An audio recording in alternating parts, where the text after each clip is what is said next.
Marhaba, welcome to the capital of Canada. My name is Huda Helwani and I'm a student at the University of Ottawa. 27 years ago, my parents immigrated from Lebanon to Canada, and growing up they have always spoken about the kindness and warmth that they received when they first got here.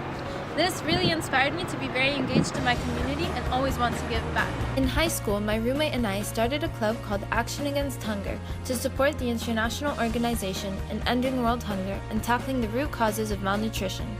I brought this initiative with me to university, and now with more than 20 people on our executive team, we have been able to host many events and raise awareness and funds towards the project.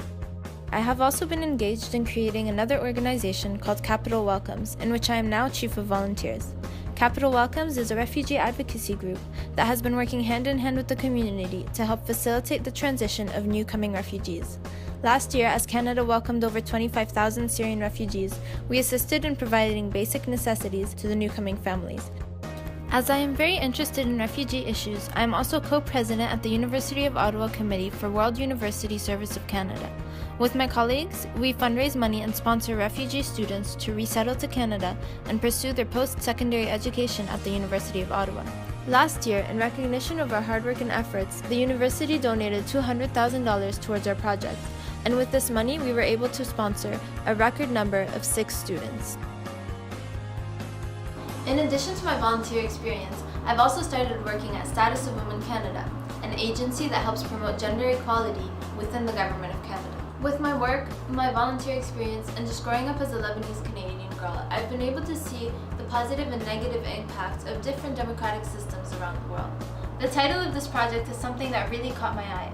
I'm very interested in participating in this project because of its refreshing approach in reinventing democracy in the digital era. I believe I've gathered good insight on how democratic systems work in different ways and with different populations. I think in terms of what is happening in the Middle East right now and also in other nations, it's not just a matter of shifting focuses and adjusting certain things about democracy, but really reinventing it to adapt to the 21st century and to benefit the populations in the modern and the digital era. The first step would be to acknowledge that democracy in the Western states and in other states are not the same and could not operate in the same way. It is important to acknowledge each society's journey and to be mindful of their unique historical, economic, political, and cultural environment. Moving forward with an inclusive approach, and by including the youth and the citizens of every society, we can ensure better implementation and also better results for the project. Another aspect of reinventing democracy is to analyze and evaluate the flaws in the democratic system as they are now. A recurring theme I've noticed in Middle Eastern states, and others as well, is a sense of loss of trust in the government and hopelessness when it comes to democratic systems benefiting the people. I believe to reinvent democracy is to rebuild the relationship between the people and the government, and to regain that trust and to work on ensuring that the government is always benefiting the population. This would be done by increasing transparency in the government and also engaging the youth and educating them on the responsibility of a citizen from a younger age through different educational outlets. Doing this would ensure that the general population is better equipped to hold their government accountable. Another way to ensure these processes could be to rewrite outdated constitutions. This could prove to be a uniting process, as it was in Tunisia after the revolution, and perhaps a step towards a more peaceful and prosperous future.